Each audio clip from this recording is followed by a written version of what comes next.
Austin Eckert plays Miles Kirkland, agent, in NarcoLeap Season 2, and he's stuck in a love triangle. The question is it Kelsey and Louisa, or is it Kelsey and Aiden and him?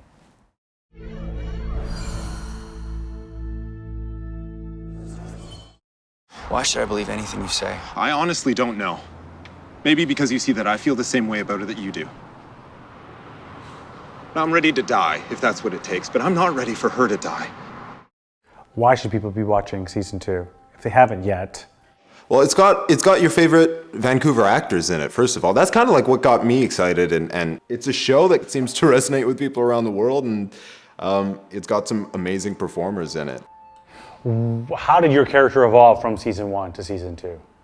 It's interesting because it's a direct pickup from Season 1, right? So there's like no time in between, but I guess from Season 1 through Season 2, he gets a lot more desperate, I think. The stakes really get raised in Season 2, and I think we really find out just what he's willing to do to save the people he cares about, and where, you know, Miles' kind of allegiances lie, and the way he gets things done. The idea of narco-leaping, if you, like, obviously when you kind of like take this concept and you're like, okay, Yeah. process it, I'm sure you've thought about this, but if you were to narco-leap into somebody else, who would that be and why? Who would I leap into? You know, Will Smith would be pretty cool. He's got a lot going on. Barack Obama, for sure, up there. Bill Gates would be a good one, right? Just to find out about aliens and everything. How did Miles's relationship with Kelsey evolve from Season 1 to Season 2? The relationship between Miles and Kelsey, I think, this season is a lot more complicated, if that's possible, than Season 1. I think Season 1,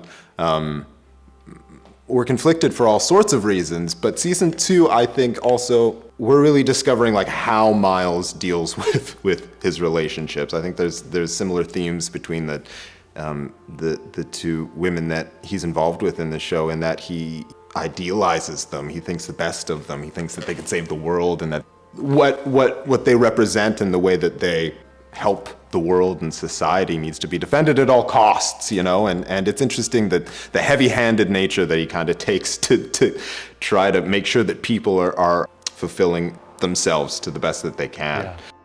Looking back, we're going to watch Season 2 again. What are some of the things that you're like, hey, pay attention to this? Yeah. Obviously, like living with it, you see it from a different perspective than somebody who's just like casually watching it once through. They go back. What are the things that we should be paying attention to? Well, you know, what was such a treat to work on this season was what was left unsaid, I think. And especially for Miles, a lot of the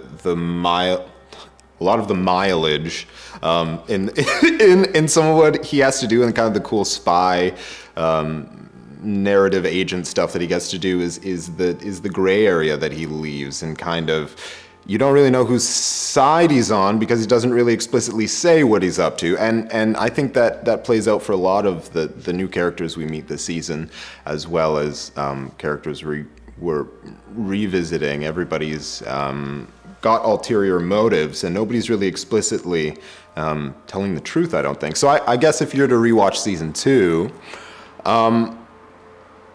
maybe even rewatch Season 1, because there are so many things that the writers have so cleverly adjusted or referenced in Season 2 that we see Season 1 that make you, oh, that's what that was in Season 1. I didn't even notice that moment before. I even went back and rewatched some stuff in Season 1, and now knowing what happens in Season 2, it's really exciting because the through line of it all makes this ever more expansive story, which then gives you more questions.